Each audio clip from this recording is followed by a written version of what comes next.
difference.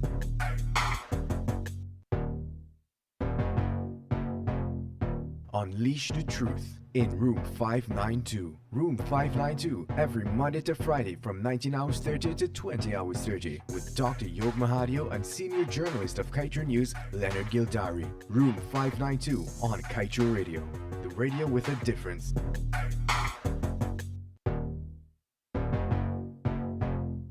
Unleash the truth in room 592. Room 592 every Monday to Friday from 19 hours 30 to 20 hours 30 with Dr. Yog Mahadeo and senior journalist of Kaieteur News, Leonard Gildarie. Room 592 on Kaieteur Radio, the radio with a difference. Wake up with Kaieteur Radio. Sharing our toast from coast to coast. Demerara and Essequibo 99.1 FM. Burby's 99.5 FM. I love you, baby.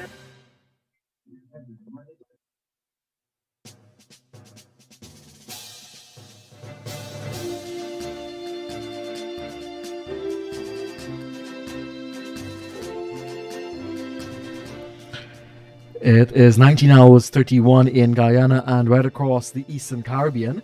It is time for us to enter room 592. And joining us, of course, this evening on room 592 is senior journalist of Kaieteur News, Leonard Gildarie, and Dr. Yog Mahadeo. Gentlemen, good evening to you.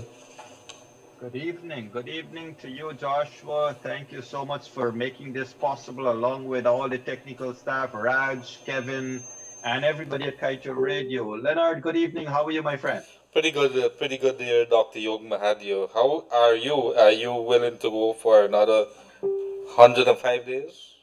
No, not at all. Not at all. I'm going to bring my lawyer and my consultant into the room. Can we please, Joshua, can you please bring in Captain Gerry and Mr. Jonas into the room? You've Not hired at them to all, take me on without me having any kind of protection in my corner here? Not at all. Here comes my consultant, Mr. Gouveia. Tonight you will be my consultant because Mr. Gildarie just asked me if I'm ready to go for another 105, 106 days. And I said, not at all. Mr. Gouveia is going to be here to beat you up about that. Welcome, Captain Gerry Goveia. Thank you very much, Yog. And ladies and gentlemen, as we say welcome to Mr. Timothy Jonas, let me welcome all of you from right across Guyana, the Caribbean, United States, Canada, UK, wherever you're joining us from. Welcome to room 592, where we unleash the truth. And it has been a very, very eventful day today, ladies and gentlemen. We have had a lot of things happen today, but the bottom line is the long wait seems to be over. And I say seems to be because I would want our attorney at law in the house to tell us whether it is over or it seems to be over. Because once again, we are seeing narratives and we are seeing all kinds of things being said by different stakeholders in these election process. But to bring you up to date, ladies and gentlemen, let me tell you that as of this afternoon, the Guyana Elections Commission, GECOM, would have issued some press releases that highlighted a number of key things. One being that Mr. Lowenfield has been instructed to go prepare his final report. The second one being that the chairperson has said that it is her opinion that some of the allegations may be of serious nature and must be addressed, but that 163(1)(b) of the Constitution confers upon the High Court exclusive jurisdiction to determine validity of elections, and she does not believe that GECOM has that mantle as a court, cannot operate as a court. And the third thing that she said quite explicitly, GECOM is not therefore thereby closed with itself with a jurisdiction to establish as a court, as I said, and so the commission cannot arrogate unto itself a jurisdiction to annul the elections. So, ladies and gentlemen, this question we have been agonizing over the last week or so as to whether the elections could be declared null and void, that has been put to rest. Whether GECOM can conduct investigations into the allegations of irregularities, that has been put to rest.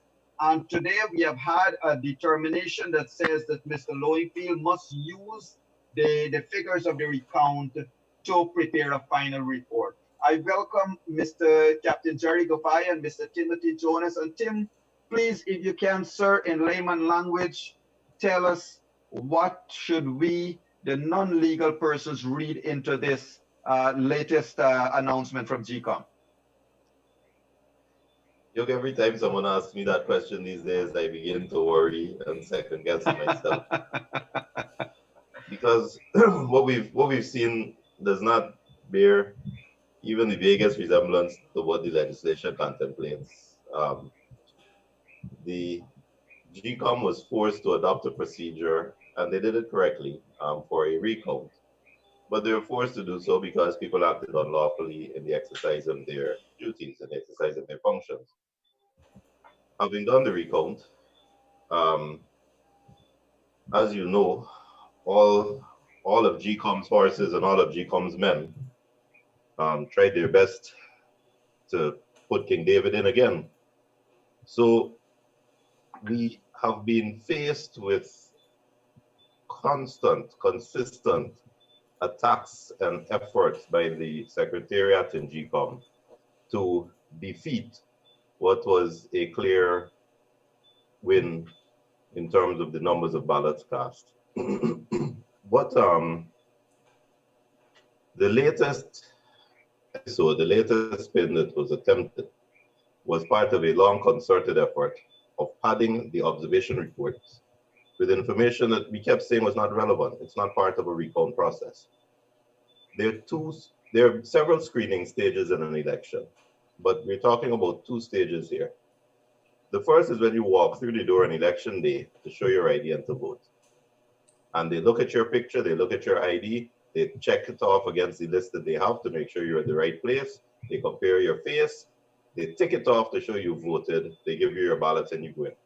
That is a screening process that is very important, because that is the screening process that establishes on GECOM's record that Yog Mahadeo went to vote at that place of poll and showed his ID, and Timothy Jonas went to vote at this place of poll and showed his ID.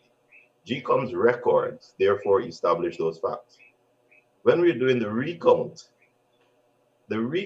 doesn't ask that question, whether Yog Mahadeo turned up or Timothy Jonas turned up. The recount has to do with a separate screening process, which is the counting of the ballots after elections are closed, after the doors are closed. The officers in the station, in the polling place, count the ballots and then put the paperwork in a box. So when objections start to be raised about who's dead and who's migrated and who ticked off the box, that has nothing to do with the question which we were asked to decide at the conference center: how many ballots were in the box and how were those ballots cast? It's two separate screening processes. So Justice Claudette Singh had one course of action legally, and thank God she followed it. She had to say that GECOM's records are inviolate for GECOM's proceedings, and all the GECOM can do if extraneous information from other people, chief immigration officer, registry, whatever, if any information comes to light that draws questions about GECOM's records, then that is something that needs to be dealt with, but she can't deal with it because her records show that Timothy Jonas turned up and voted, and she has to go with that. So the recount didn't go to external sources, it went to her same records, the ballots in the box. And she assessed those records and really had no legal choice but to say, on the count of the ballots, here is your winner, and here is your opposition, and here's the allocation of seats. Thank you. So Tim, Leonard has a question for you, but I just want to preface Leonard's question with the following. And ladies and gentlemen, this relates to the most recent narrative that has seemed to be hitting the airways from the APNU AFC, from the coalition. And the preface to Leonard's question would be as follows: that the chairman posited that she is of the opinion that some of the allegations are of a serious nature and must be addressed. However, 163(1)(b) of the Constitution confers on the High Court the exclusive jurisdiction to determine the validity of an election. She explained that in order to give itself the authority to conduct a national recount, GECOM resorted to Article 162. In this regard, GECOM could not have thereby clothed itself with jurisdiction to establish itself as a court of law. Notwithstanding that, Mr. Jonas, Leonard, your point would have been. Yes, well, I wanted to ask the good counsel, good afternoon, good evening, gentlemen. I want to even jump ahead before we come back to this thing here. There is that 3 days, June the 16th deadline, or some people seem to think that based on the order. And according to the statement that came out of GECOM today, it says that he's been asked to provide that report to the CEO soon. The word soon is there. There's no deadline. I want you to delve into that as again, the 3 days, June the 16th, and do we have a problem there? I noticed that in the publication by GECOM today, indeed, they didn't set a timeline.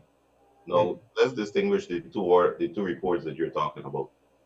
Under the recount order, where we went outside of the norm and we said we got to count these things over again, that order said that Lowenfield was to deliver to the commission, upon the conclusion of the recount, a calculation of the recount, so the maths, how many votes went for which parties, and also a summary, a condensation of the observation report.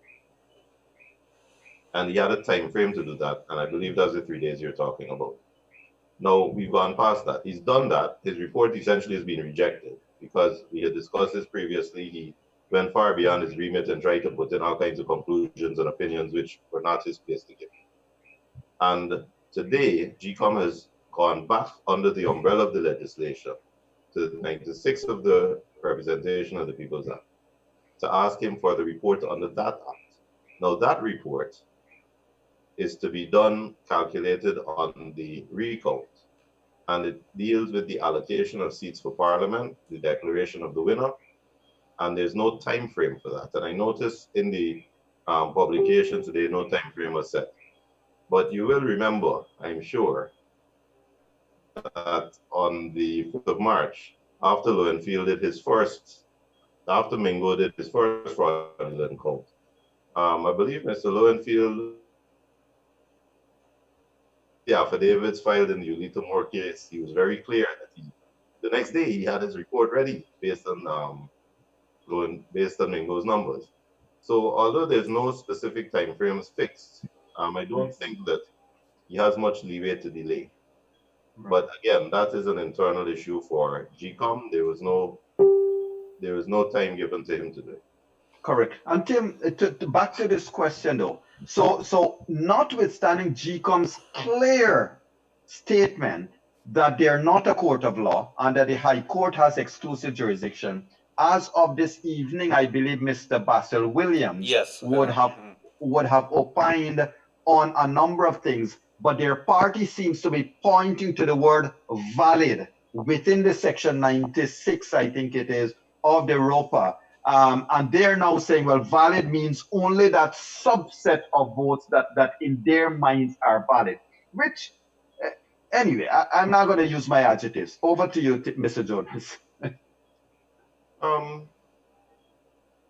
The government, the previous administration, the incumbent, will decide whether it wishes to take advice. Whether it wishes to take advice from Mr. Williams.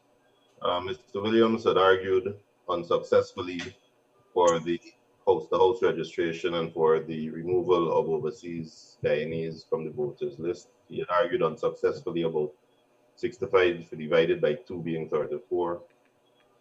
He had argued unsuccessfully in the Ulita Moore case. He had argued unsuccessfully before the Chief Justice and Justice Harnanan about Mingo and Mingo's count.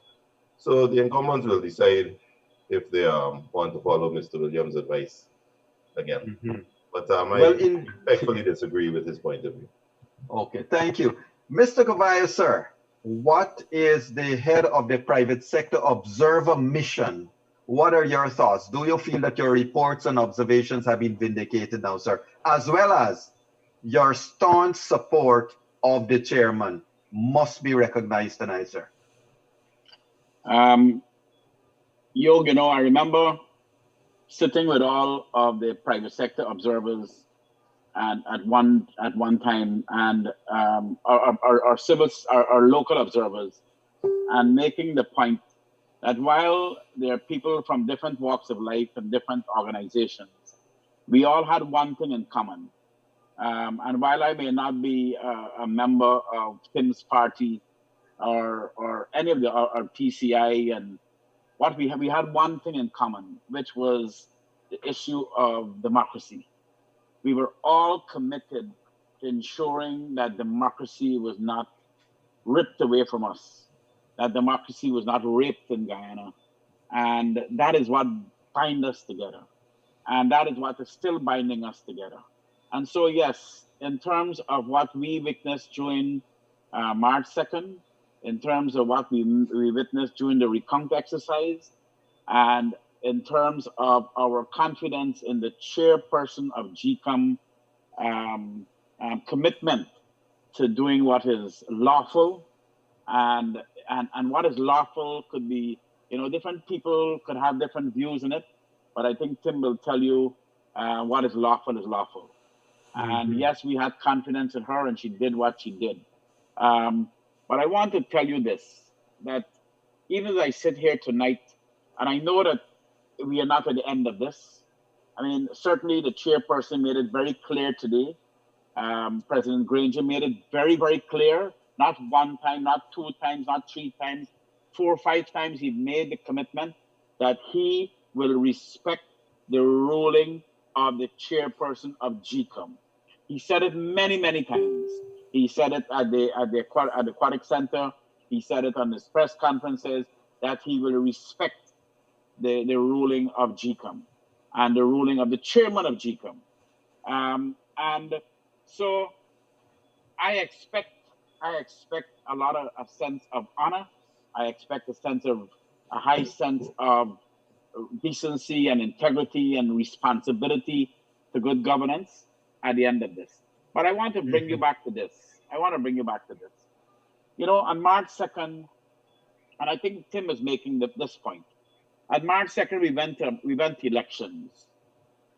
And at the end of the day, in March 2nd, every single international observer, every single local observer, without exception, and every single party agent, the APNU party agents, the PPP party agents, ANOC party agents, all of the party agents that was there, every single one of them, without exception, verified that the polls, the conduct of the polls in election day, it was fair, it was free, it was credible, and it was transparent. Every one of them without exception. Right. And the only thing that we were left to do, was to take those SOPs that was signed by every party agent in that room. And while the smaller parties might not have had people in every single room, certainly the 2 big parties did. And the international observers were all over this country in polling stations. And all of them, without exception, signed a statement of poll. And that signature says many, many things. And Tim could probably tell you legally what could be interpreted by the signature on that SOP. That this was done fairly, it was done freely, it was done transparently, and so on. And all that was left at the end of that exercise, it was a simple exercise. At the end of that was for us to take those SOPs and tabulate them into an Excel spreadsheet and come up with the numbers. And so that by Wednesday or Thursday, we could have had a declaration of a result in Guyana. And 9 of the 10 regions in Guyana declared those results. Until we end up in Region 4. And when Region 4 happened, it was Mingo supported by Lowenfield and the other senior members of the GECOM Secretariat staff that perpetuated that fraud in this nation. And it didn't happen one time. It happened 3 times. It happened when they first did it with the spreadsheet. It happened after the judge sent Mingo back into GECOM office to do it, and he didn't do it again. He did it with the spreadsheet. 4 times. And then he did it again. Okay. 4 times. He did it to Mr. Granger too. Mr. Granger read from a spreadsheet. and then he did it at Kingston. And as a result of that, as a result of this disrespectful and blatant and transparent fraud on the nation, we had to agree to go to a recount. Mm-hmm. Now, this could have been solved very, very quickly if GECOM had presented to the nation their SOPs. If APNU had presented to this nation their SOPs, because those numbers didn't change. Those numbers were exact. The PPP put their numbers up for the whole world to see, and nobody else put their numbers. In fact, they all accused the PPP of having fraudulent SOPs. Well, they dragged us through this long process. They dragged us into the recount center for 35 days, or how many days it was. People like Tim and myself. Tim had to go and get a COVID-19 test to go back to the convention center. I mean, it was brutal. And a lot of young Guyanese are bonded only by their desire and their passion for democracy. When they're every single day and was in every single counting station because of what happened by Mingo. This was not some obscure allegation. This was a deliberate allegation back then. Mm-hmm. And this recount demonstrated to us that the SOPs were correct. This recount demonstrated to us that what happened on March 2nd would have very accurately given us a result since March 4th. And we did not have to spend $500 million in a recount. And you know why? I came on this program tonight, and a lot of the executive members said to me, Gerry, calm down. It's almost over. But just before I came on this program, much to my horror, I've seen senior members of this current administration, the incumbent, and they're trying to make a case against. But Captain, let me just finish. But I want to talk to you about this. Yeah. Yeah, and so I came here tonight, and with a sense of shock that we could still have people who are telling me that 33 is not the majority of 65, who are telling me that Claudette ruling today to send Lowenfield back to present his report based on the recount figures is somehow something they could challenge. I mean, when are they going to stop this nonsense? But that's what I want to ask you and Mr. Jonas. Tim, if you can for a moment, please put on back your hat as the chairman of a political party. What political capital can you see, if any at all? Mr. Harman made a statement about 35 minutes ago to tell everyone there has been no declaration. We all know that. But he is pointing to that word valid. This seems to be their last card. Is there any political capital remaining there, sir, you as a politician? Yog, you bring me to the real tragedy of this whole thing. The AFC accomplished something that no party in Guyana had accomplished before. They created a minority government. They garnered 30 to 35,000 independent voters who had rejected the two large parties. And that was a large enough number to swing the vote. For the first time, the PPP could lose a fair election as they lost in 2015. And I was pleasantly surprised when I looked at the maths. I know there are other variables, but After 23 years of PPP rule, when enough people were disaffected with the corruption, and APNU and AFC got together, remember? AFC had 30 to 35,000 votes. They won by 4 to 500 votes. Mm-hmm.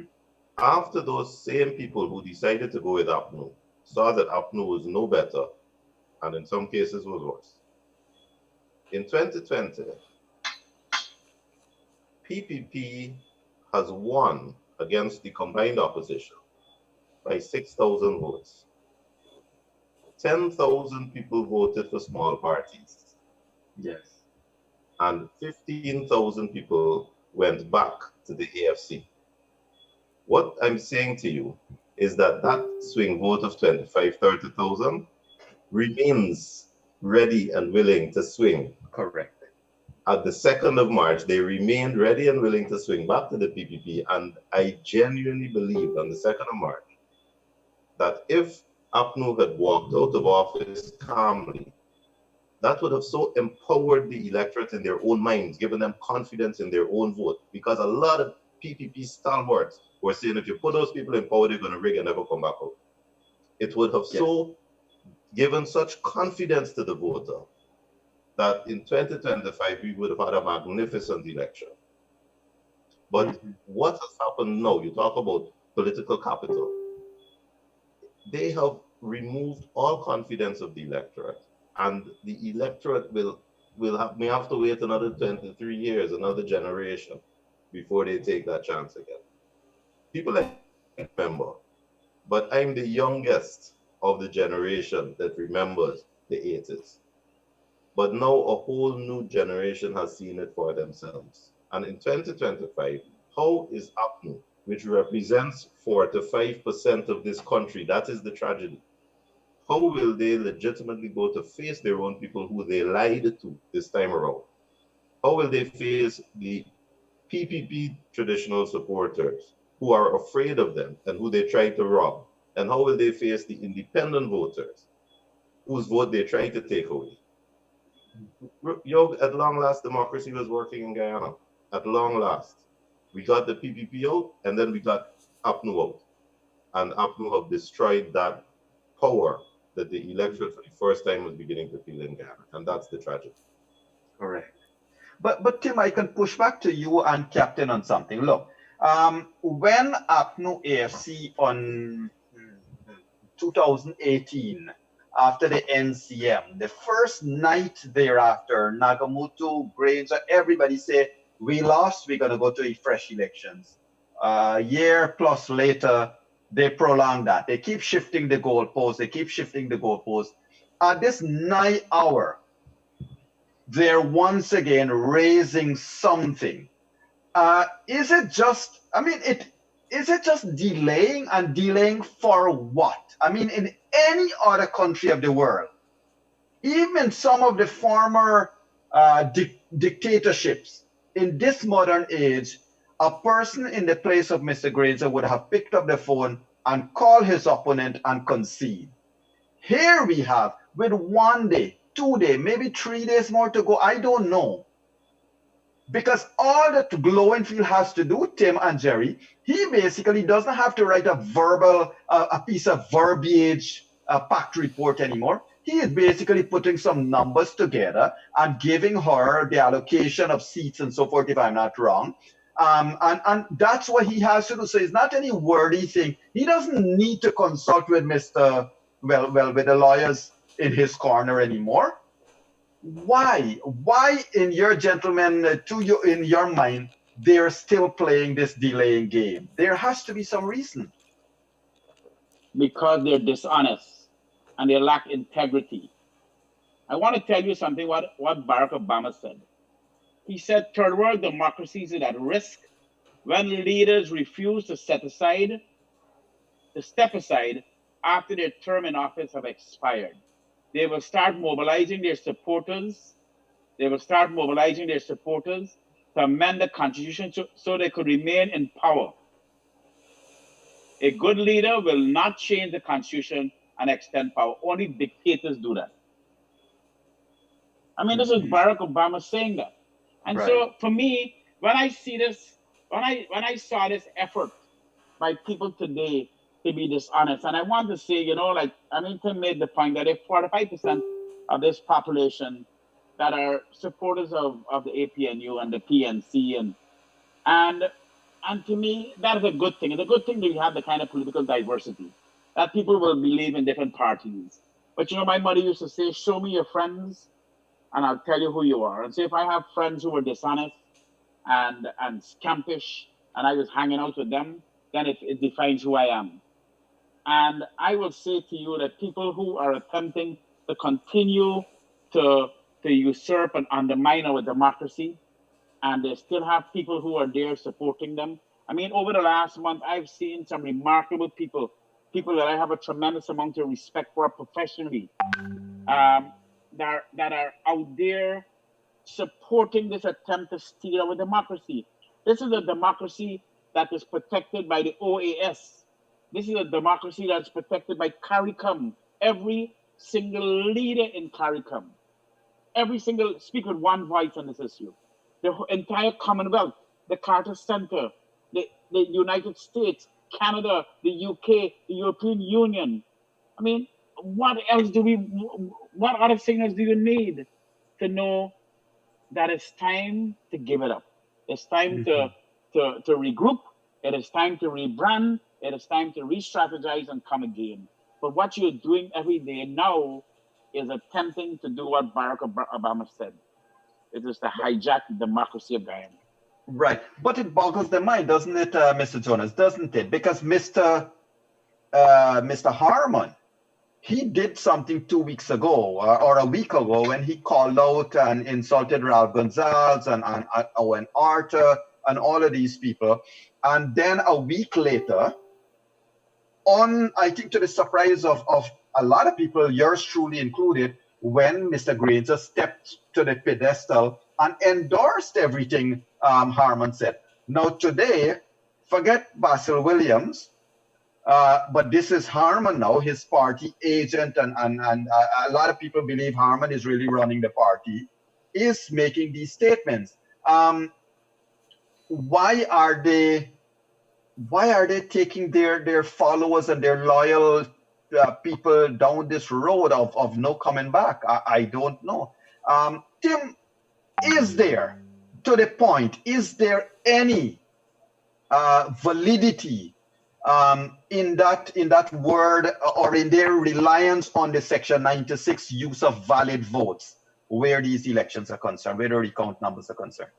Well, the word valid is very important, but GECOM decides valid by ensuring that the right people turn up to vote, by ensuring that the ballots are stamped, by ensuring that they count the ballots properly, and by tabulating them.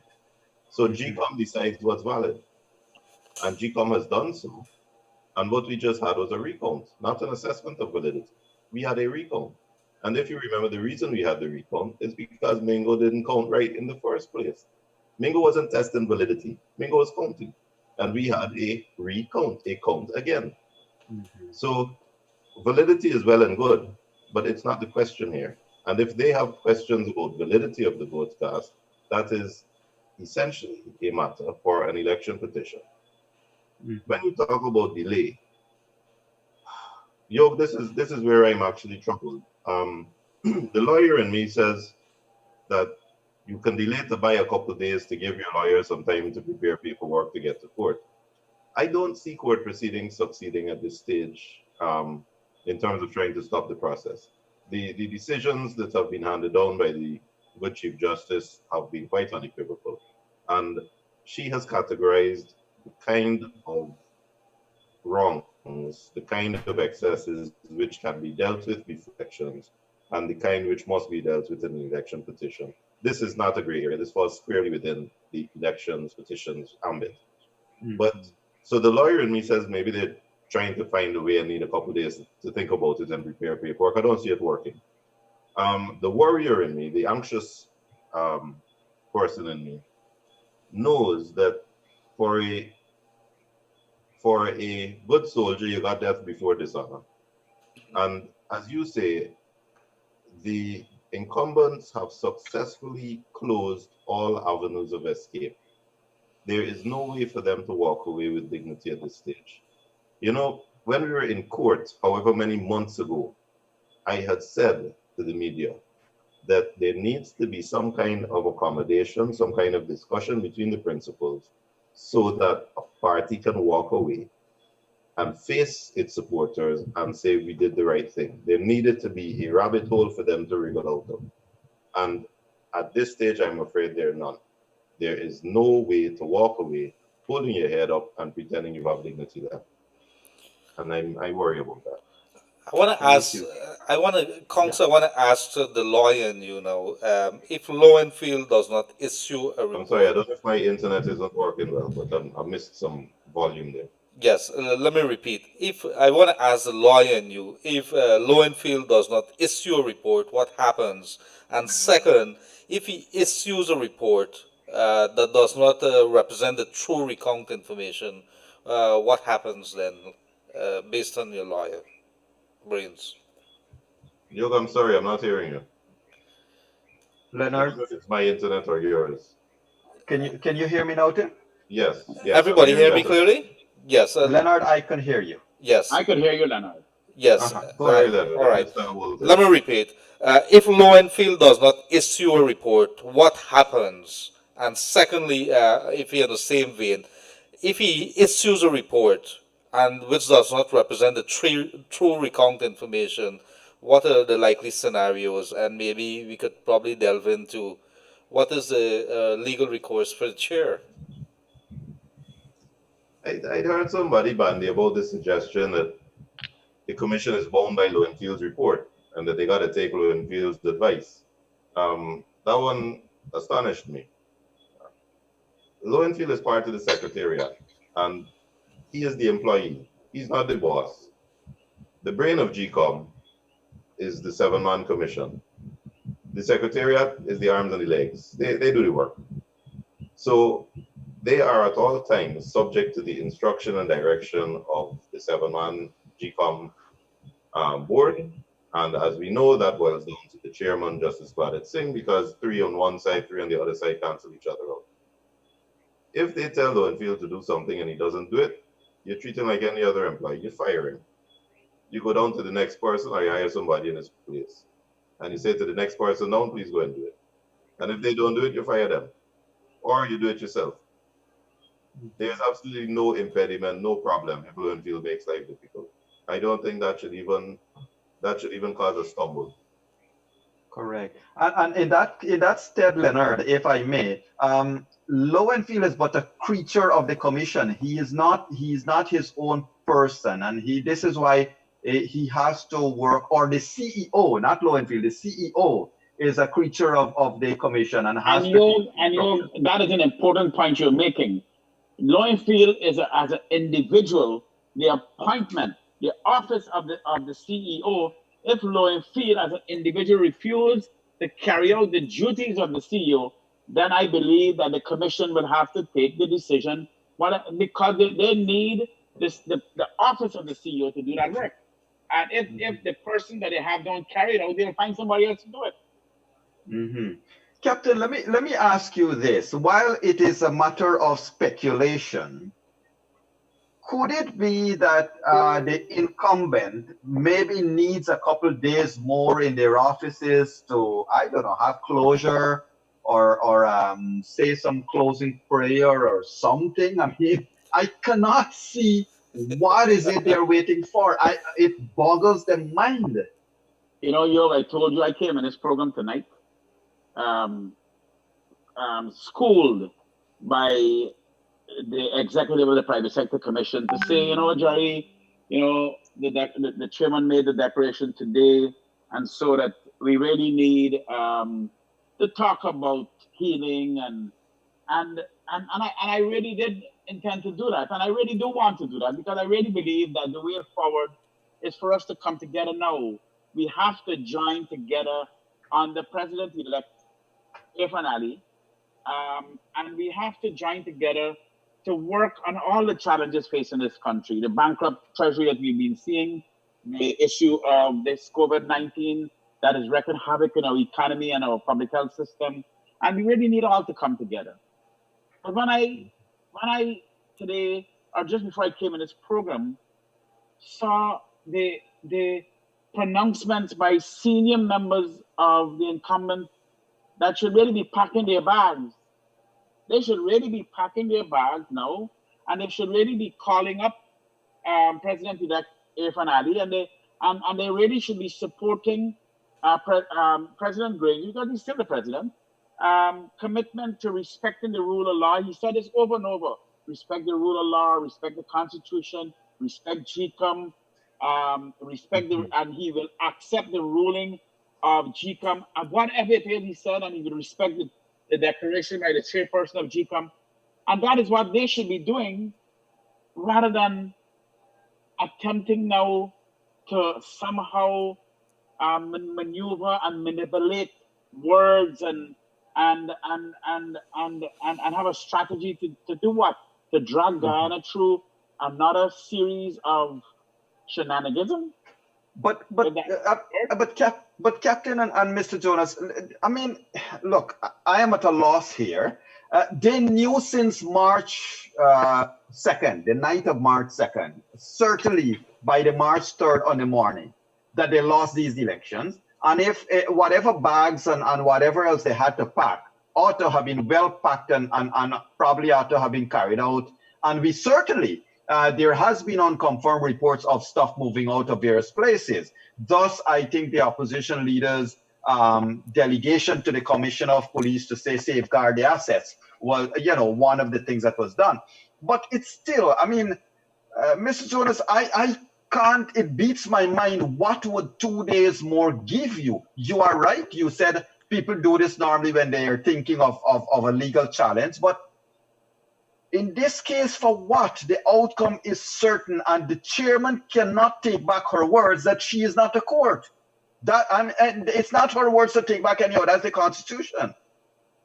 And unless you really want to challenge every major country, every major organization in Guyana and in the world, CARICOM, the OAS, the Commonwealth, it is mind-boggling that people will believe that they could get away with this, having understand that the world is speaking with one voice.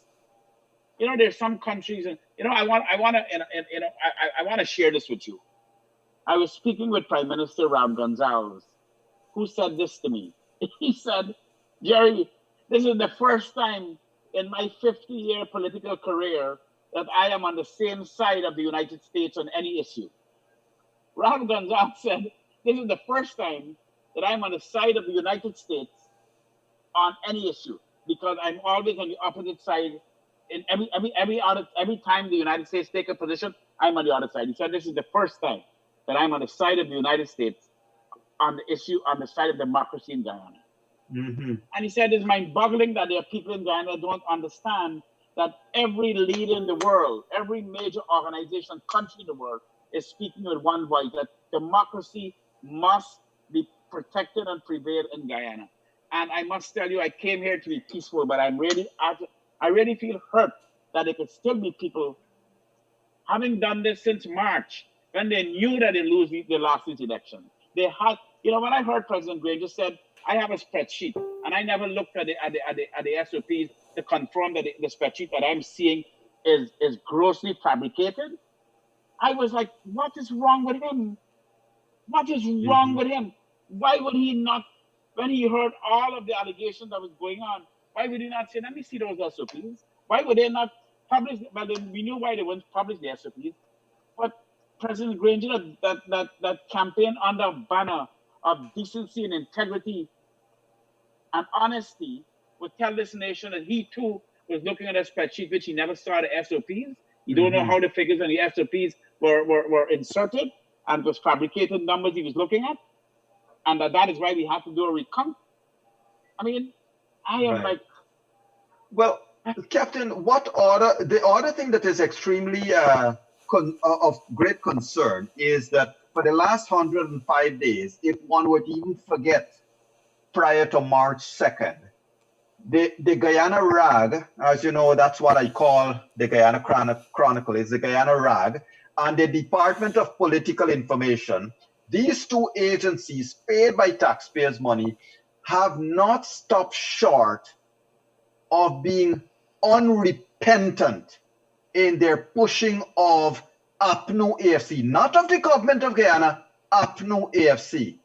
The Guyana rag and the Department of Political Information. Now, with this, it would certainly be interesting to see what is the Guyana rag's headline tomorrow. But my point in saying this to you, Gerry, are these days, especially after today, isn't today the day when we can say now they're being irresponsible, if we can't find a stronger word? Yog, you know, today I saw two things that give me hope.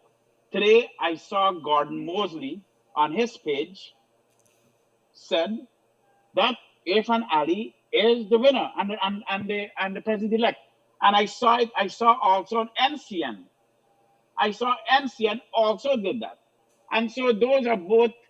Well, the NCN is state, a state television station, and Gordon Mosley. And I must really take my hat off to Gordon Mosley for being as professional as he could be today. And if you went and look at his page, you'll see it. And that is what I expect from the Chronicle. And I want to say, I'm sorry that you call the Chronicle the rag, because, you know, it was the same under the PPP. They also used it in way, and we have to ensure it don't ever happen again. Well, it was the rag then too. Yes. But we have to ensure that the PPP don't use the Chronicle as a weapon against Timothy Jonas and his party, or against PCI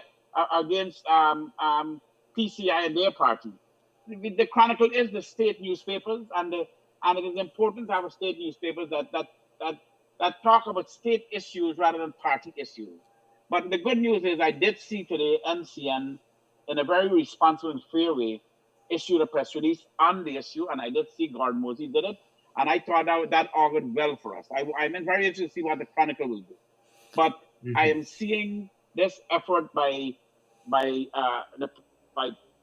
party operatives of the APNU out there tonight, attempting now to start. They've been attacking CARICOM. I mean, how they've been attacking. Position where they've been attacking. Would want to attack you.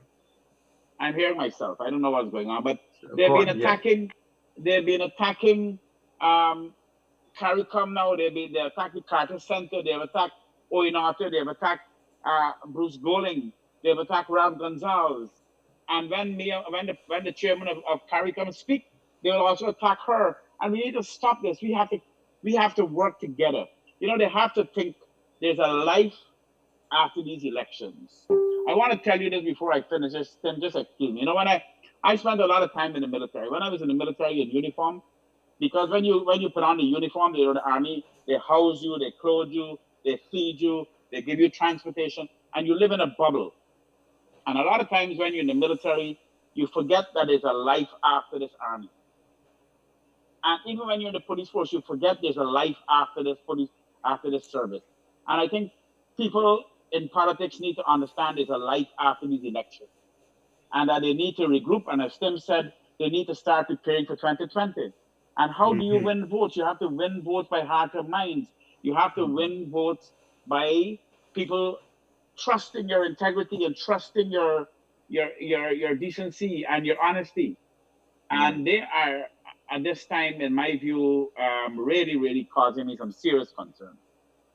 Tim, Mr. Aubrey Norton has a couple of minutes ago been on the air saying that that the CEO, sorry, let me stop saying Mr. Lowenfield, the CEO has up to Friday.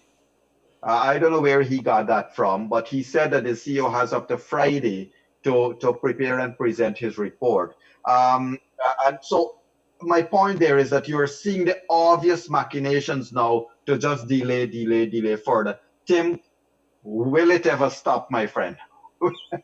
Will it ever stop? I know I'm putting you on a spot. You don't know the answer to that yourself, but in your opinion. Well, I understand that GECOM is scheduled to meet again tomorrow at 12.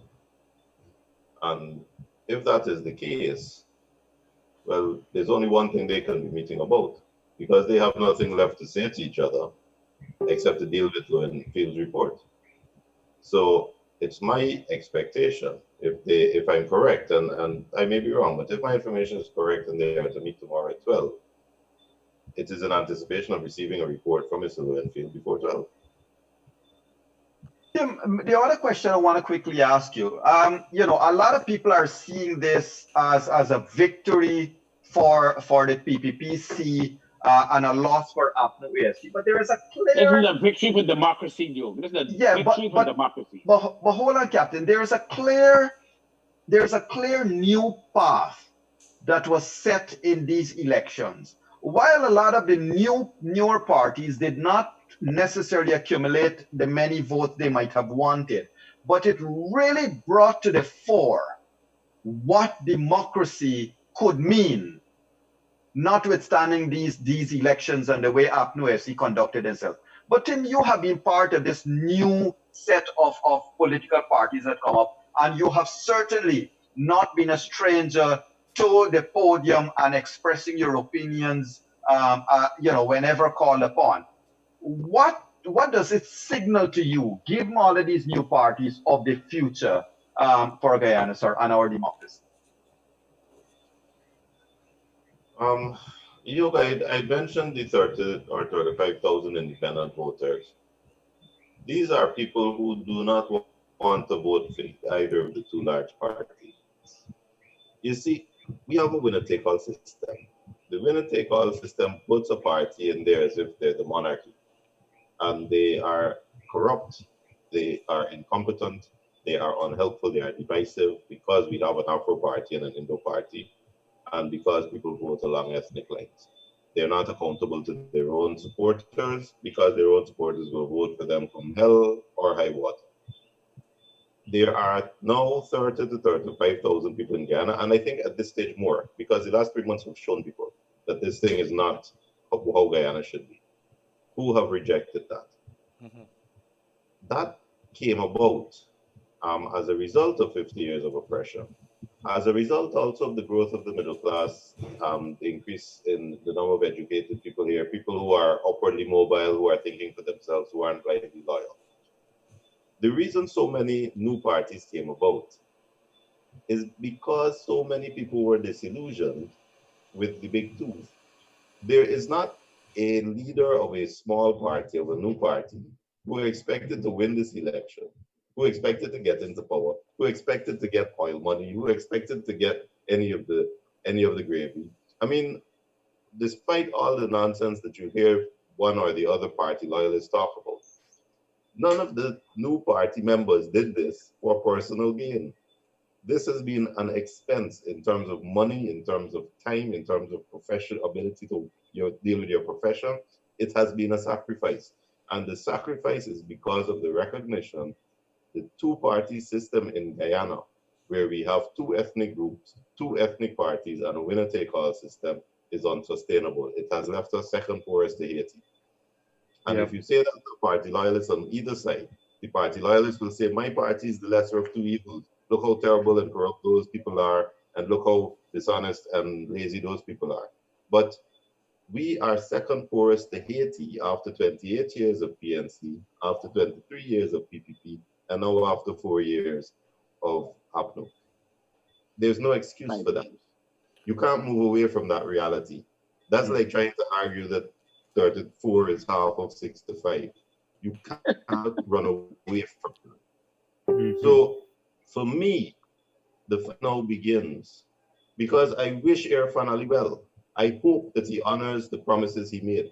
I spoke to him and I believe that he recognizes the flaws, that he sees why the PPP was put out, and that maybe he wants to do something better. I think he genuinely wants to leave a good legacy. But here's the thing, when you have absolute power, you can't control all the ministers, all the customs officers, all the GRA folk, all the little bureaucrats in the different cubicles. The corruption will be there, the corruption will continue.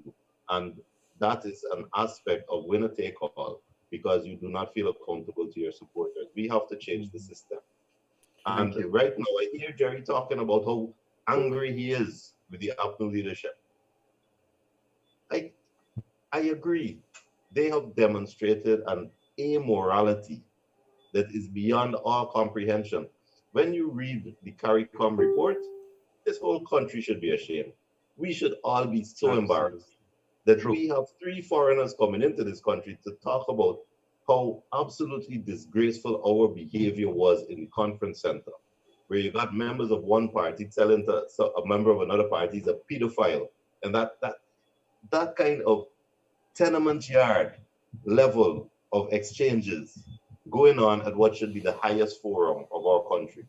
If anyone saw some brooms today outside of Rodriguez's house, the country should be ashamed. We have deteriorated like that because we have two monarchs in our winner take all system. We have to change our system. Tim, it's a yes or no question. You don't have to explain, sir. Is there a likelihood that Mr. Timothy Jonas could be Speaker of the National Assembly? I'm sorry, Yog, your voice broke up again. I don't know if it's a deliberate last-ditch effort from APNU to silence me like with COVID. Could you repeat the question? Yogi didn't hear properly. I don't know if Tim didn't hear me or it's a I continuous. genuinely didn't hear you. Okay, But Tim, yo, it's a yes or no question. Is there a likelihood that Timothy Jonas? Don't put Timothy in that position. Don't do that. Don't do that. Listen, no. It's a yes or no question. I want to say something of a small party. No, don't do that. Don't do that. Your transmission is breaking up, Yog. Okay, you could take that. But let me butt in here.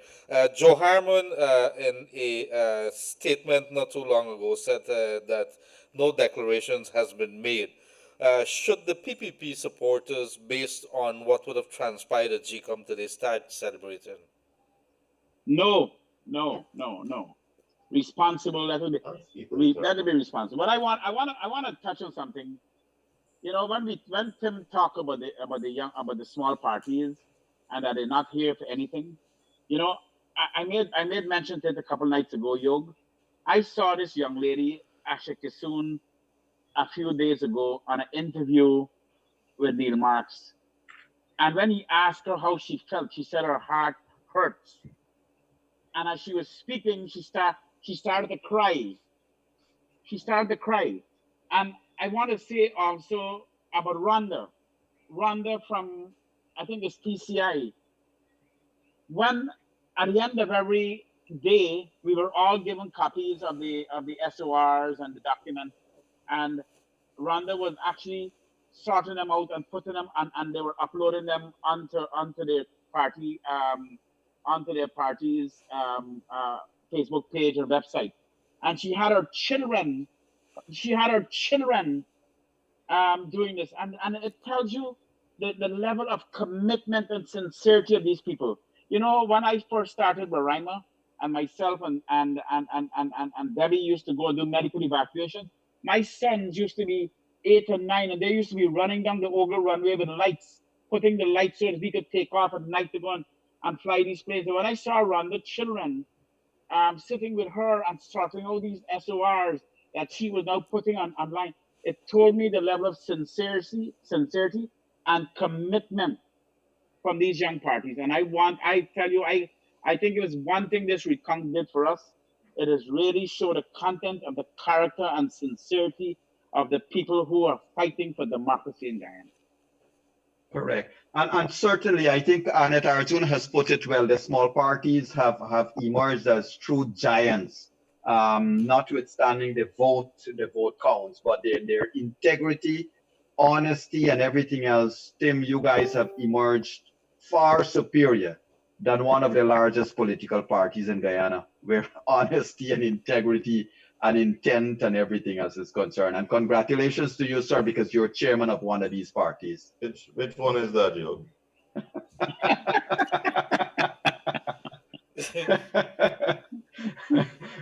Mr. Gildarie, you had another question for Tim. No, well, I wanted to ask the question, a wide open question here. Where do we go from here? Where do we go from here? And I would like to hear the variant, maybe Mr. Timothy Jonas first, and then Captain Gouveia. You recognize that I'm older than Tim, right? Maybe that's why I give you But the anyway, Tim, respect. go ahead. That's all right. That's all right. Tim, go ahead. Sorry. First of all, I want to say there must not be an ethnic cleansing of the public service. But I can't say that because there was an ethnic cleansing of the public service in 2015. So I'm going to leave that alone because I know this, one of the things that the incumbent did is they overloaded the public service. We have the largest public service we have ever had. They've padded it with cronies and friends and army buddies. And the taxpayers are paying for so many of them that I believe in small government anyway. The government has always been too large as far as I'm concerned. And now it is twice as large as too large it should be. So that needs to be recounted. But I think for me, what is most important is that it needs to be a transparent method of appointments, of contract awards. There needs to be full transparency in every aspect of executive power so that both sides of the divide can see what is happening and can be satisfied that things are being done fairly. There needs to be true inclusivity. I remember in 2016, Mr. Granger formed the Ministry of the Citizenship and talked about social cohesion and that kind of thing. And then he started locking up businessmen for carrying gold out of the country, shackled Brassington and Ashley Singh. That doesn't lend to cohesion. There's no doubt that there are people who need to be prosecuted. Mingo is the first on my list. But you do not do it for the trumpeting of the masses, triumphantly parading them through some hall of shame. You do it professionally. You don't go victimizing people. You make sure that your institutions work and that they work independently, not at the behest of the executive. We have KANU, which is owned and operated by the executive. That needs to stop. We need independent institutions that are professional in themselves and that do their work. And for the executive, for Irfan Ali's cabinet and the executive, they need to demonstrate integrity and inclusiveness. If you walk into Lands and Surveys now, the top 12 officers in Land and Surveys are of one ethnicity. If you walked into NISIL before 2015, the top 12 were of one ethnicity. That kind of thing has to change. We have to stop that nonsense. And often these things aren't deliberate. These aren't deliberate policies. But there must be a deliberate policy for inclusivity, not a blind disregard of the things so that your friends get in and therefore you're left with the senator. We need inclusivity by Irfan Ali's administration. But should I wish to put forward an opinion here to you both, Mr. Gouveia and Mr. Jonas. Those public servants that have been part of the slate, those public servants that have campaigned and been part of a political system, should they not do the right thing and just resign rather than wait for the boot and then complain about victimization and all of that? Look at what happened in the US. When governments change, when the Republicans come in power, there's a wide, cleaning, for the lack of a better word. But people voluntarily leave because they know when power change, people are going to want loyalty and all of that. While it may not be good or bad, depending which side you're looking on. But what's your thought on that? I would want to say that every single citizen in Guyana got a right to their political preference. Every single citizen. And I would hope that if we have quality people in their jobs, I don't think people should lose their jobs because of their political persuasion or political leanings. I would really be highly against that. I would want to say that regardless of where your political license lies, so long as you do your job with a high level of professionalism, you should be able to keep your job. And I would never want, and I agree with Tim, I would never want, well, actually Tim didn't say exactly the same thing, but I would never want to see any kind of cleansing, whether it's ethnic cleansing or political cleansing. It have to be a level of competence, of meritocracy. I think we have to have a government and a public service that is based on meritocracy. But I want to just say one thing here as well, that, I looked at both of these parties during these campaigns and coming up to the 2020 campaign, and I saw both parties reach out to Guyanese of all races, of all walks of life, of all genders. And I heard the APNU talk about themselves as a big tent where they welcome everybody, and everybody went into that big tent. That is not a black party. That is a party of Guyanese of all walks of life. And it really sometimes disappoints me and annoys me now when I hear people are trying somehow to make the APNU AFC into a party that is only of one ethnic balance. That was a party of a big tent of all Guyanese. And the PPP also is a party of all Guyanese. I listened to Mark Phillips, Brigadier Mark Phillips, a man that I have tremendous respect for. And he said on a program one day, he said, I was always a supporter, and he was very frank. He said, I was always a supporter of the PNC and then the APNU. He said, but in 2018, when I saw what they did, it triggered me. That is what triggered me, because, the concept of show me your friends, I'll tell you who you are. The dishonesty of the response after the 2018 no confidence motion and the entire scampishness that went all the way to CCJ triggered Mark Phillips to say, what, I don't want to be here anymore. And Mark Phillips then is sitting with the PPP today. He's the prime ministerial designate. And you have some tremendous Guyanese, Afro-Guyanese in the PPP. And so I expect to see a PPP administration under Irfan Ali that is a rainbow of Guyanese men and women, Guyanese of geographic portions of wherever we come from, and certainly of races. And Mark Phillips and people like you, Todd, and Bishop Edgell are men of tremendous integrity, and they are men of pride. And they are not going to be in the PPP and allow anybody in the PPP to be disrespectful to African Guyanese, Afro Guyanese in Guyana, or anywhere in the world. In fact, they are going to insist. And when you think about it in the context of the world, all of us, none of us are white people. All of us in the context of the United States, we are black people. All of us. I mean, maybe I might pass a little bit because I'm a Portuguese, but certainly Tim by no stretch of imagination, could be anything else. And so everybody else in Guyana, the entire PPP, they're composed of Guyanese of all walks of life that will take care of every single Guyanese in Guyana. When you're black, you're Amerindian, you're Portuguese, you're Indian, you're mixed up like Tim.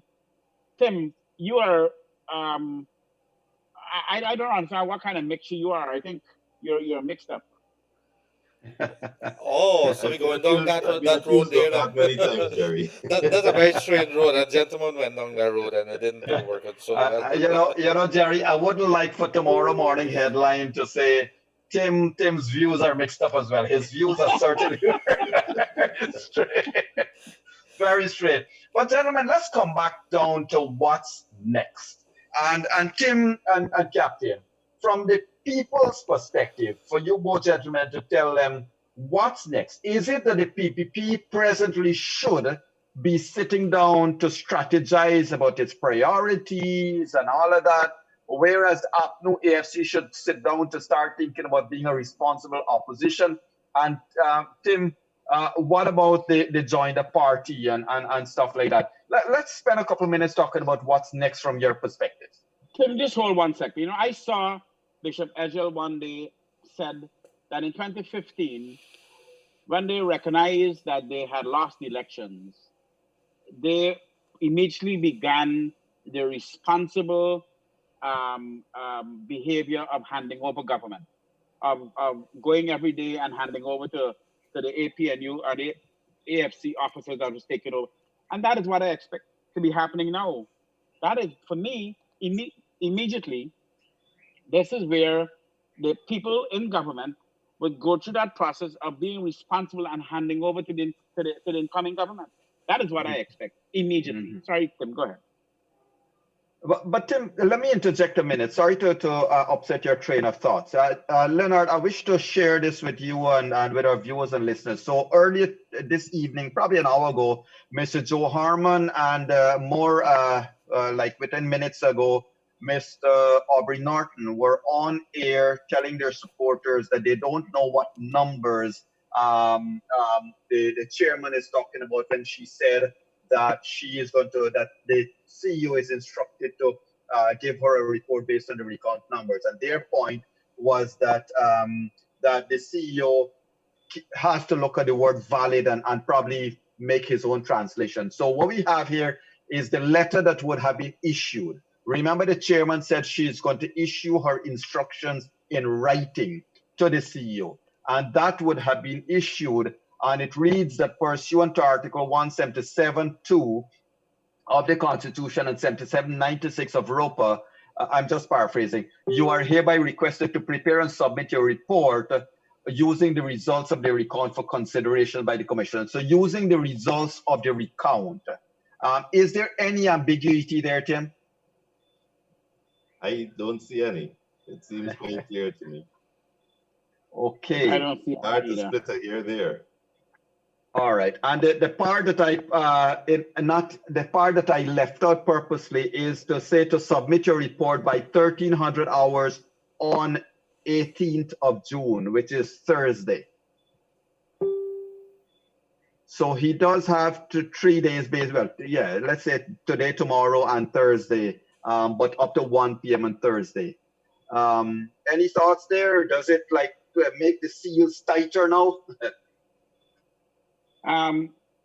You know, I all of that is fine, but when you ask me what the next, we will all wake up on Wednesday and on Thursday and on Friday, and we'll go back to work and we'll go to school, and life will go on for us, and we will have a government that we will hold their feet to the fire. And I want to tell Guyana here tonight that as the chairman of the Private Sector Commission, the Private Sector Commission will hold the government feet to the fire in terms of issues of good governance, of human rights, of being fair to all Guyanese, and ensuring. And one of the things I would like to see early set up as an anti-corruption agency, because with what is before us with the oil, I would love to be able to immediately see the government develop a strategy to deal with the natural gas coming off of those oil fields, so that the lights that we are burning right now, we could be paying 80% less for that fuel, for that power that we are now burning. I want to see a government that is very economically oriented, and that how do we bring better education and healthcare to our people and make sure nobody's left behind. And I will say that is what we need to all be working on. And the Private Sector Commission, I will guarantee you, is going to be on the government every day, ensuring that those things are delivered to the people. Okay. Tim, your thoughts? I've been listening to Gerry. I'm afraid that Gerry has segued a conversation about tight systems into the good feeling, let's sing Kumbaya kind of discussion that both parties have always adopted when they get into power. And it doesn't work. It doesn't work, You cannot rely on humans who have feet of clay. None of them wear halos. So Bishop Wanajil can sing sermons about how nicely the PPP left power in 2015. It's not true. They shouted, cheated, not defeated. They marched up and down. They ranted and raved and did the best they could to fight it. They can't fight as well as APNU, but APNU fought the best they can now and are still fighting. So this Kumbaya feel good. We're all, none of in America we're all seen as black and that kind of thing. We gotta accept our reality. In Beirut, in Guyana, 6 people voted PPP. 280 something voted APNU.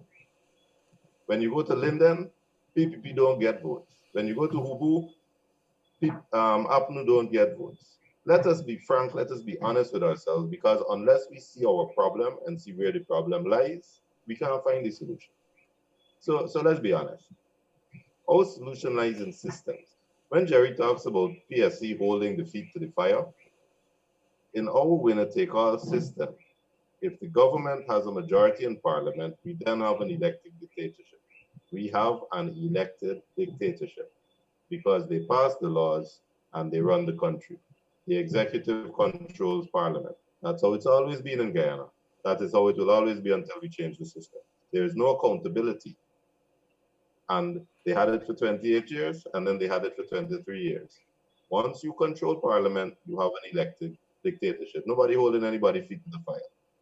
So we can talk, we can make suggestions, we can propose. No. At this stage, we have to rely on the promises that Mr. Irfan Ali has made. We have to hope he keeps to them, that he has learned and that he is sincere in his efforts.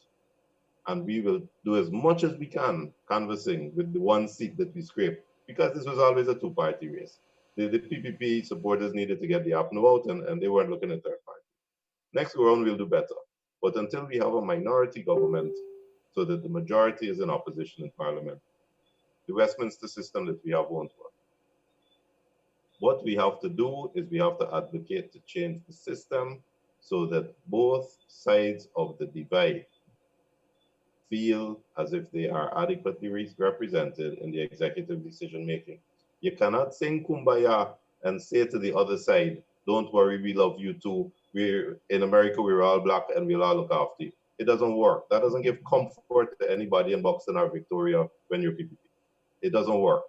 So let's face our reality and let's create a system where the people in Lusignan, the people in Annandale, the people in Buxton, the people in Victoria nod and say, good, this system can work for us, or else we're wasting time. The Kumbaya thing doesn't work. So thank you for that. And let me reiterate, ladies and gentlemen, that in terms of talking about what's next or what we expect in the next day or two, that the CEO has up to Thursday, the 18th at 1 p.m. to deliver his report. Now, that doesn't mean he should take up to Thursday, 1 p.m. He could hand in his report tonight. And Mr. Lowenfield, please do so, sir. The entire country is waiting for you. And more narratives, more time is being given for more narratives to be created. But Leonard, I think you want to just take a call or two as we're getting down to program time. So we want to just share with viewers and listeners as to what is expected next year. And Captain, in terms of the timelines, do you think that if this report is expected by Thursday at noon or immediately after noon, that a declaration might be happening late Thursday or on Friday? I think it will happen concurrently. I believe that if the report is submitted, I believe by Thursday afternoon, we should have the president sworn in. I don't think we need to waste time. I think we need to, and we have to be in a hurry. We have to be in a hurry. This country can't wait. Young people can't wait. We need to get this economy back up and running. We need to put our shoulders in the wheel to deal with the COVID-19. We have to get our country working, our government working. We have to get the private sector and public and private sector working together for the development of Guyana. And so we have to be in a hurry. We have to be impatient. And this thing about dragging this out is not acceptable. Captain, were you in the army the same time with Mr. Lowenfield? Mr. Lowenfield? Actually, yes, I was, and Lowenfield was a friend of mine, and he is a friend of mine. And we were in the camp of Savannahs together. We trained together, and I can't tell you. I went to the recount, and I did say to Lowenfield how impressed I was with the work he was doing at the recount. And even when I came back on election day, when I flew the ambassadors around this country and I came back, I sent Lowenfield a message and I said, Lowenfield, I was so impressed with the polling stations and your staff. If you went to a McDonald's in China, or you went to a McDonald's in India, or you went to a McDonald's here in Guyana or a Burger King, the systems and the standards, the taste of the food, the standard of service are the same thing. That is what happened in the polling stations. I went to Essequibo, I went to Bartica, I went to Linden and the Currently, and then I came back to Georgetown. And all of the polling stations, the staff was well trained, the systems are working. exactly the way it was all across the divide. And I sent Lowenfield a message and I congratulated him and said, "Thank you, Gerry." I said, "I'm so proud of what the job you have done." And then when we ended up with the Lowenfield, with the Mingo fiasco, my heart sank. And then when I walked into that recount center and I saw the logistics and the systems and the administration that Lowenfield did, I also sent him a message and I told him how proud I am with what he's doing, and I hope that this will continue. And he said to me, "Gerry, the level of systems you see will go all the way to the end." And the truth of the matter is, it did go to the end, maybe with a few issues here and there. When Lowenfield issued his own report, I was shocked. I fell off my chair. I could not believe that Lowenfield would do that to himself. Lowenfield spent $8 billion to destroy his reputation, to destroy his professional reputation. In my view, he ran an excellent election system that produced credible. Every international organization said it surpassed international standards. The Carter Center said that what they witnessed on March 2nd surpassed international standards. The OAS, the Commonwealth Secretariat, the CARICOM, and if the people who observed the recount will tell you the same thing. So I was shocked when Lowenfield threw himself under the bus, threw all his staff under the bus, that somehow they were so incompetent and foolish, Right. that they allow dead people to vote, and what they suggested somehow is that the PPP hijacked the entire GECOM system and did and I mean it was just, and that is why the CARICOM observers Right. wrote a report the way they did, because they see exactly what we were seeing. Thank you. And so let me just make this announcement. I wish to call somebody out. We have done this before, and I wish to do it again. Madam Stacy Jones, please refrain from your expletives and from expressing those kinds of threats to persons who are on the show. You are not welcome. If you don't like what is being discussed, please, you have a choice of going to another station. But we do not appreciate your curses, and we do not appreciate your threats to either people on the panel or other viewers and listeners.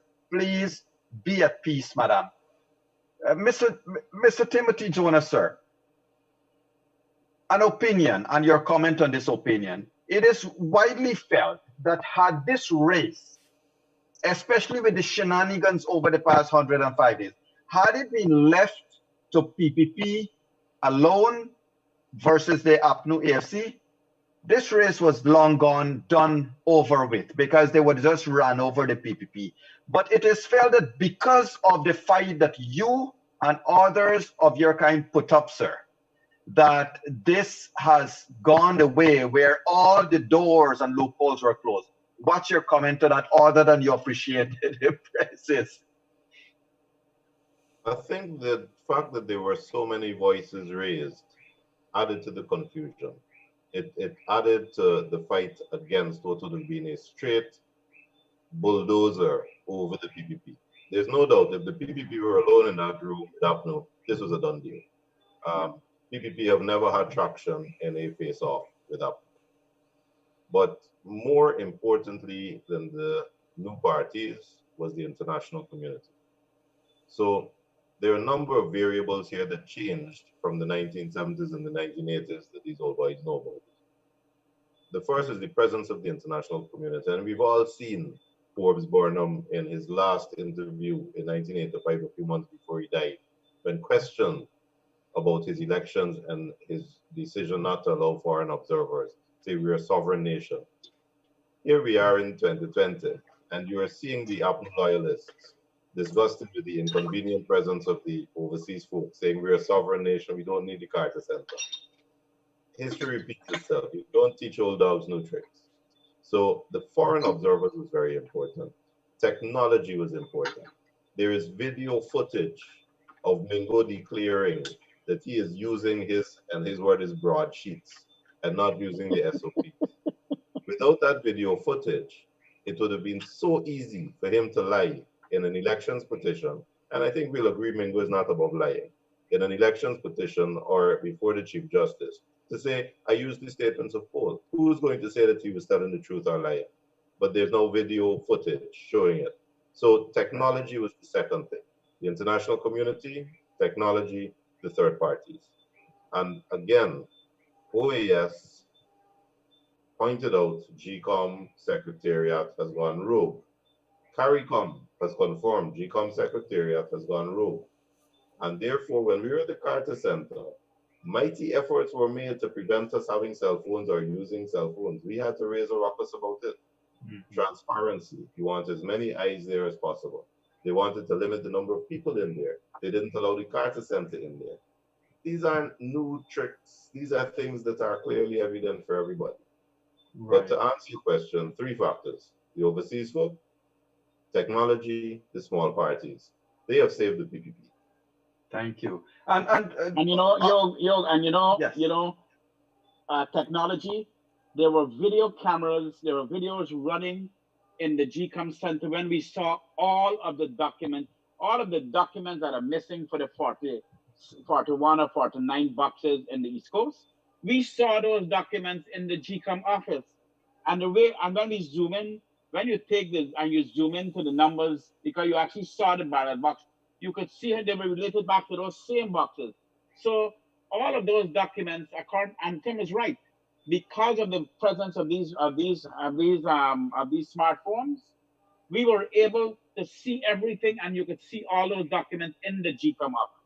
And I want to tell you that when those documents the POs were told not to put those documents in those boxes, it is now dawning on me that there was a wider conspiracy, because when you look at what Mingo did in terms of this fabrication of numbers, the bulk of it was done in those same boxes. So when our election petition went back to check if Mingo had gotten away with his false declaration, fraudulent declaration in March, and then you did the election petition and went to check those boxes, you would not have found the documents. And I believe that was almost done deliberately, because those documents are in the GECOM office, and we have video proof of it because we saw it in garbage bags. Gerry, you didn't look at my live feed 2 days ago. That's what I said. Yes, indeed. Indeed, you said that. And gentlemen, as we're getting down to that time of bringing to close room 592 for tonight, I want to just ask both of you. I would like to have your thoughts in having another discussion maybe a week from today, but we'll confirm the time based on your convenience, of course. But Gerry, I would like us to have a public discussion on what the private sector, and Tim, what do your party and other parties think about a new format for the Elections Commission? I know that is something that has to go to Parliament, but Tim, I think also the public needs to realize it has a voice, and it must have a voice in the future of a good governance in Guyana and democracy in Guyana. What do you think, gentlemen? Happy to do it, Joe. What I could say to you is that the Elections Commission is a symptom of the reality that Anna has been pointing out, that both parties are to blame, both parties are harmful. Because when they negotiated that thing, they didn't do it for the good of Guyana, they did it to hold power. So they agreed, you take 3 and I take 3, and we'll agree on the 7th. They didn't say, let's share it out and make sure that these people are independent. They were trying to keep power for themselves. And you see that in everything. The appointment of the Chancellor, we keep in power, both of us got to agree. Appointment of the Chief Justice, both. The two parties are not looking after the interest of Guyana, and historically have not done so. They try to perpetuate their own domination of the political landscape. We got to change that. Thank you. Captain, your closing comments, sir?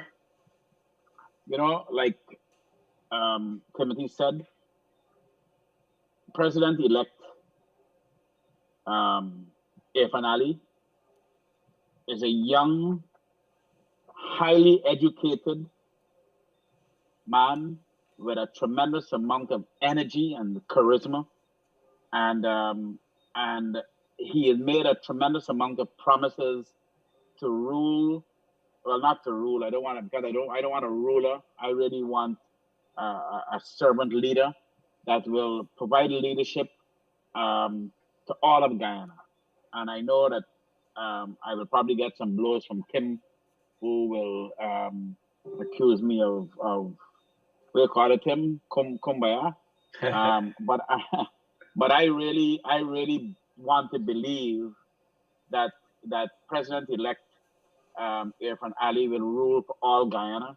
I really want to believe that he will believe in the importance of the private sector being the engine of growth, and that his relationship with this private sector will be an engaging one where investor confidence, he will wake up every day thinking how could he foster and enhance investor confidence every day so that we could create more jobs and we could really, really move Guyana forward. And so I am looking forward to Irfan Ali keeping his promise to be a servant leader of all of Guyana, regardless if we vote for him or not. I'm looking forward to that.